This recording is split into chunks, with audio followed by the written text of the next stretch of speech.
Welcome to the Explainer. So, if you filter your water, you probably have a pitcher in the fridge or a little unit on your counter. Simple, right?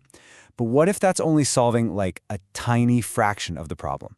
Today, we're diving into a document that explores two totally different ways to get clean water, from the kitchen tap all the way back to the main pipeline coming into your house. Okay, so the source material we're looking at today kicks things off with this really fascinating question. You know, most of us are pretty careful about the water we drink, but that water, it only makes up about 1% of all the water your home actually uses. So what's going on with that other 99%? To answer that, we're going to look at the two main philosophies for water filtration that are laid out in this document. It's kind of like a case study.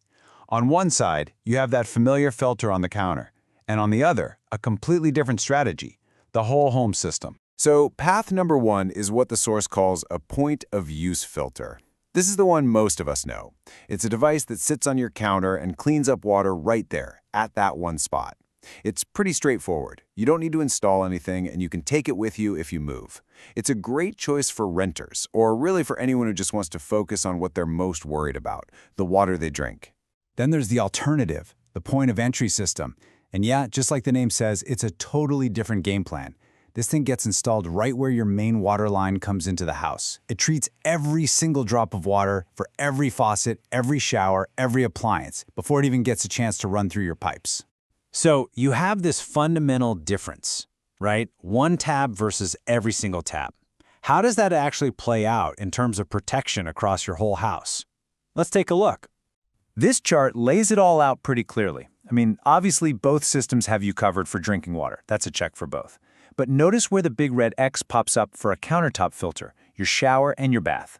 For cooking, you can get filtered water, but it's a manual job. You got to fill your pot from the filter.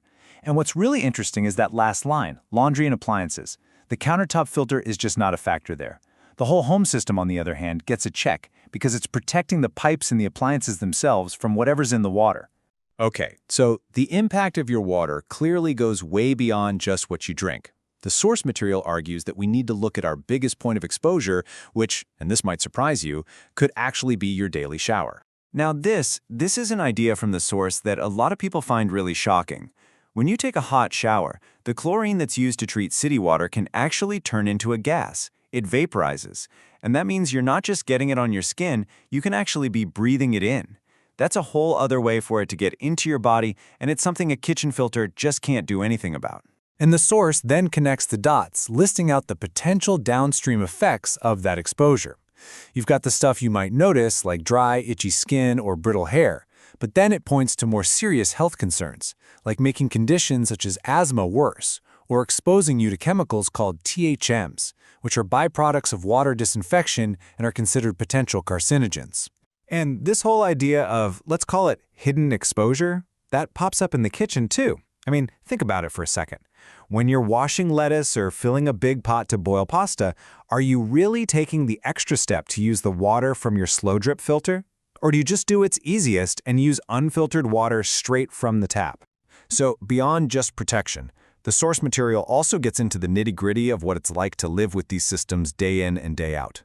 And it asks a really important question. How does this fit into your actual life?